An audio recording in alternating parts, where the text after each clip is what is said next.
చింత చచ్చిన పులుపు తగ్గదన్నట్లుగా కేటీఆర్ పరిస్థితి ఉందని ప్రభుత్వ విప్ ఆది శ్రీనివాస్ తీవ్ర విమర్శలు గుప్పించారు కేటీఆర్పై.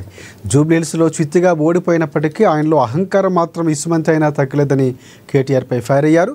జనం చీకొట్టి 12 గంటలు కాకముందే మీడియా ముందుకు వచ్చి తన బలుపును చూపిస్తున్నాడంటూ ఘాటు విమర్శలు చేశారు ఆది శ్రీనివాస్. కాంగ్రెస్ గుర్తును గాడిదపై ఎక్కించి ఊరేగింపులు చేశామా అంటూ అహంకారపు మాటలు మాట్లాడుతున్నారని మండిపడ్డారు. నీ గురించి, నీ పార్టీ గురించి నీ సొంత చెల్లి చెబుతోంది చూసుకో, కర్మ ఇస్ బ్యాక్ అని నీ చెల్లెలే చెబుతుంది అంటూ కౌంటర్ ఇచ్చారు ఆది శ్రీనివాస్. చింత చచ్చిన పులుపు తగ్గలేదన్నట్టుగా కేటీఆర్ పరిస్థితి ఉంది. జూబ్లీహిల్స్ ఎన్నికల్లో ప్రజలు చిత్తుగా ఓడించినప్పటికీ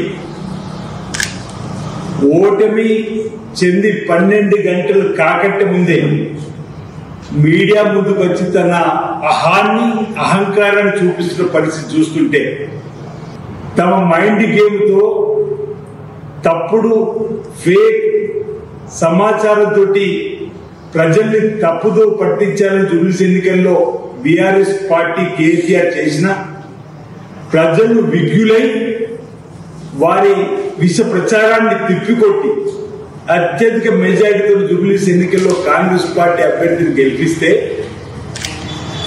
ఒక ఎన్నికతోనే అంత ఎగిరిపడుతున్నారు. మీరు ఓటమి చెందినప్పుడు మీ కాంగ్రెస్ పార్టీ గుర్తు మేమేమైనా గాడిద మీద ఊరేగించామని అంటున్నారు. ఒక ఎన్నిక కాదు కేటీఆర్, 2023 ఎన్నికల్లో అసెంబ్లీలో మిమ్మల్ని చిత్తు చేశాం. లోకసభ ఎన్నికల్లో మీరు చిత్తుగా ఓడేలా మీరు జీరోకే పరిమితం చేశారు. కంటోన్మెంట్ ఎన్నికలు, నిన్నటి జూబ్లీహిల్స్ ఎన్నికలు, నిన్నటి ఎన్నికల్లో పోలైన ఓట్లలో 51% కాంగ్రెస్ పార్టీకి వచ్చింది. ఈరోజు ఎందుకు మీరు ఉలికి పడుతున్నారో చెప్పంటున్నారు. ఎన్ని ఎన్నికల్లో నీ పార్టీని